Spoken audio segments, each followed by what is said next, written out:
Hi friends, welcome to Zeenath's world. இன்றைக்கி நம்ம சேனலில் நம்ம பண்ண போகிற recipe restaurant style baby corn Manchurian தான் பண்ண போகிறோம். இது எப்படி ஈஸியாக பண்ணுறதுன்னு இப்போ பார்க்கலாம்.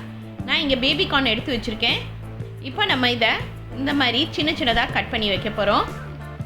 இப்போ இதை நம்ம எல்லாம் கட் பண்ணிவிட்டு ஃப்ரை பண்ண போகிறோம். இப்போ நான் கட் பண்ணுற இந்த மாதிரி சைஸ்லேயே கட் பண்ணிக்கோங்க. இதே மாதிரியே எல்லா பேபிகார்னையும் நம்ம கட் பண்ணி வச்சிடலாம். இப்போ எல்லாம் நல்லா இதை கழுவிட்டு ஒரு பிளேட்டில் ட்ரான்ஸ்ஃபர் பண்ணிடலாம்.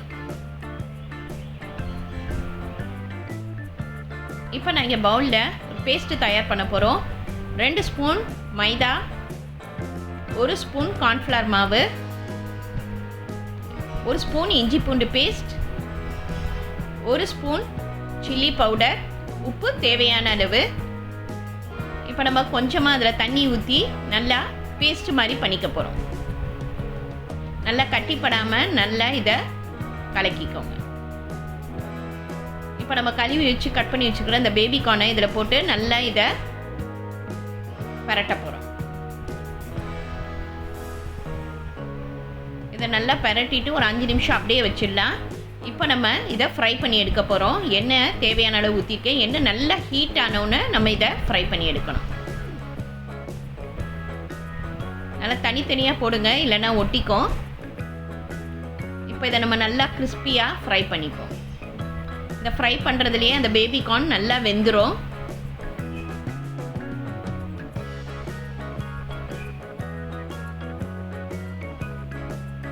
இப்போ நல்லா கிறிஸ்பி ஆயிடுச்சு. இப்போ இதை நம்ம ஒரு பிளேட்டில் ட்ரான்ஸ்ஃபர் பண்ணி எடுத்துக்கலாம்.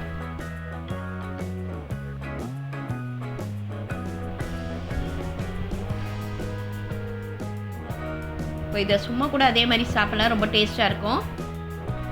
இப்போ நம்ம மஞ்சூரியன் பண்ணிடலாம். இப்போ நம்ம ஒரு பேனில் ஒரு 2 ஸ்பூன் எண்ணெய் விட்டுக்கலாம். எண்ணெய் நல்லா காஞ்ச ஒன்று பெரிய வெங்காயம் ஒன்று நல்லா சின்ன சின்னதாக கட் பண்ணி அதை போட்டுக்கலாம். இப்போ அது கூடவே ஒரு 3 பச்சை மிளகாவை இந்த மாதிரி சின்ன சின்னதாக கட் பண்ணி போட்டுக்கோங்க.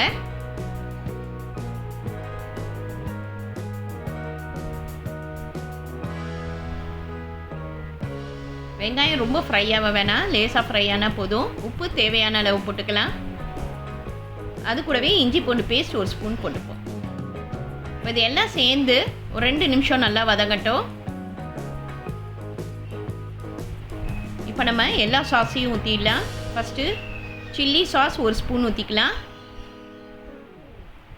Soya sauce 1 spoon, tomato sauce 1 spoon, vinegar 1 spoon. இப்போ இது எல்லாத்தையும் நல்லா மிக்ஸ் பண்ணிவிட்டு அடுப்பை சிம்மில் வச்சுக்கோங்க. கொஞ்ச நேரம் இதெல்லாம் நல்லா எண்ணெயில் வதங்கட்டும். நல்லா வதங்கிருச்சு. இப்போ நம்ம ஃப்ரை பண்ணி வச்சுருந்த இந்த பேபிகார்னை இதில் போட்டுடலாம். அவ்வளோதான். சட்டுன்னு 10 நிமிஷத்தில் நம்ம இந்த பேபிகார்ன் மஞ்சூரியன் பண்ணிடலாம். இப்போ இதை நல்லா மிக்ஸ் பண்ணிவிட்டு ஒரு 2 நிமிஷம் அடுப்பில் அப்படியே இருக்கட்டும். சாஸும் பேபிகார்னும் நல்லா ஒன்று சேரட்டும். இப்போ நம்ம ஃபைனலாக வெள்ளை எள்ளை மேலே தூவி விட்டுடலாம். சூப்பரான restaurant style baby corn Manchurian ready ஆயிடுச்சு. பேச்சுலர்ஸ் கூட இதை ஈஸியாக பண்ணலாம், ஏன்னா அவங்க சாஸ்லாம் இதை வச்சுருப்பாங்க வீட்லேயே. சட்டுன்னு 10 நிமிஷத்தில் நம்ம இந்த பேபிகார்ன் மஞ்சூரியன் பண்ணிடலாம். கண்டிப்பாக இது ரொம்ப ஈஸியாக இருக்கும். இன்றைக்கே இதை ட்ரை பண்ணி பாருங்கள். லைக் பண்ணுங்கள், ஷேர் பண்ணுங்கள், ப்ளீஸ் சப்ஸ்கிரைப் பண்ணுங்கள். உங்கள் கமெண்ட் எனக்கு அனுப்புங்க. Thank you.